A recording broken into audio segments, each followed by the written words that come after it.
Voici le processus. Premièrement, il ne faut surtout pas sauter ou modifier une étape. Ça ne fonctionnera pas parce que c'est irréversible.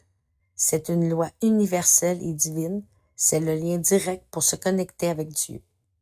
La seule chose qui peut entraver ce processus, c'est nous-mêmes.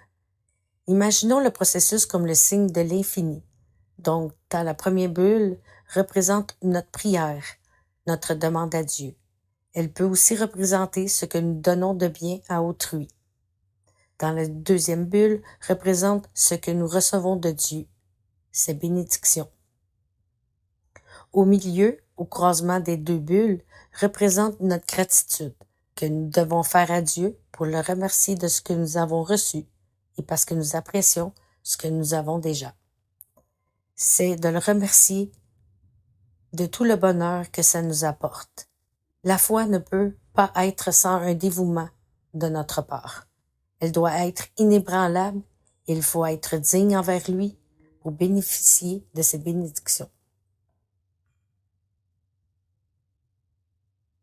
Si nous contrôlons ou nous donnons trop d'énergie d'y penser que ça va fonctionner, nous n'avons pas à se convaincre, car nous envoyons comme message que nous n'avons pas confiance en lui, donc il va nous laisser libres de faire ce que nous voulons, et nous échouerons à coup sûr parce que ça va valider notre croyance que cela ne fonctionnera pas.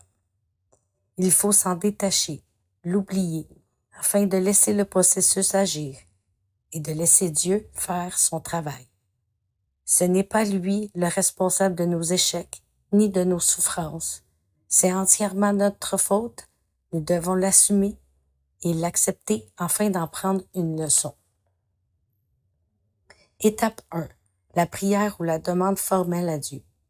Premièrement, lorsque nous voulons l'aide de Dieu, nous le faisons la plupart du temps en prière, soit par la pensée ou à la voix haute. Nous pouvons aussi faire notre demande en l'écrivant sur un papier, comme si nous lui écrivons une lettre. Pour moi, c'est ma façon de le faire. Ça me permet de visualiser mon engagement. Ça m'aide à tenir ma parole, puisque je signe toujours ma demande comme si c'était un contrat que je ne peux pas annuler parce que je me suis engagé formellement avec moi-même et Dieu. Peu importe la manière que nous pouvons utiliser pour demander de l'aide est bon. Il lui suffit de lui exprimer ce que nous voulons demander avec précision et nous devons laisser faire le processus. Étape 2.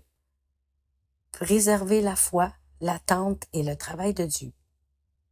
C'est l'étape qu'il ne faut surtout pas sauter. C'est elle qui est la plus importante et la plus difficile. Nous devons préserver notre foi et elle peut nous être testée jusqu'à la limite du non-retour. Le moment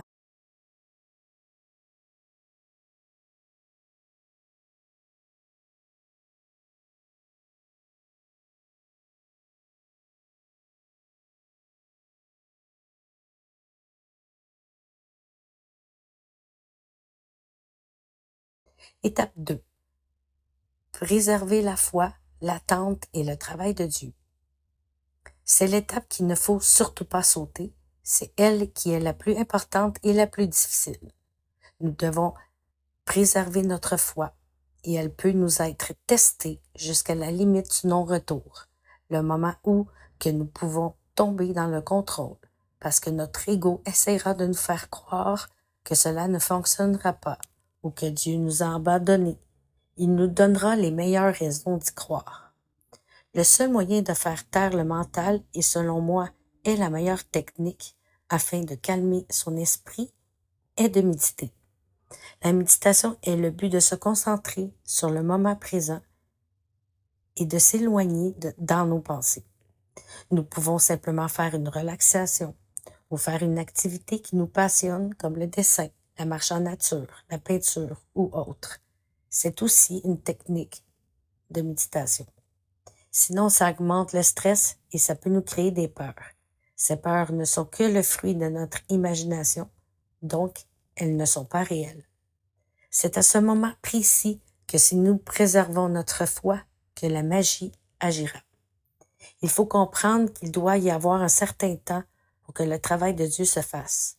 C'est le moment de le prendre comme un temps de pause, de se détendre et d'attendre patiemment. Plus que la foi se préservera sans échec, et plus que nos demandes se réaliseront de plus en plus rapidement. Comme par magie, les miracles viennent sans même avoir fait quoi que ce soit, et ce n'est jamais le hasard. Tout se met en place et tout apparaît devant nous. C'est incroyable comment ces miracles nous sont rendus. Tout devient tellement plus simple et paisible. Si nous échouons, le processus du temps se fera comme au tout début, pour tester notre foi, et c'est tout à fait logique que ça soit ici. Dieu ne nous abandonne jamais, il faut bien le lui redonner en retour. Il faut comprendre ceci, c'est juste à nous d'attendre afin de laisser le travail à Dieu. Si vous essayez de l'expérimenter, ce qui est dit ici, vous verrez que c'est véridique. Étape 3. La gratitude. Pour finir, cette étape est la plus facile, de remercier Dieu d'avoir soit réalisé notre demande ou que nous avons déjà parce que nous l'apprécions. Le problème est qu'elle s'oublie souvent parce que nous sommes dans un monde qui nous manque du temps. Et même notre ego va nous aider à l'oublier. Mais il est vraiment important de le faire à chaque prière et même chaque jour si possible. C'est la moindre des choses pour recevoir les bénédictions de Dieu et que ces miracles qu'il nous donne fait remplir notre vie d'un bonheur suprême. Donc, il ne faut pas oublier cette dernière étape. Elle est autant importante que les deux autres.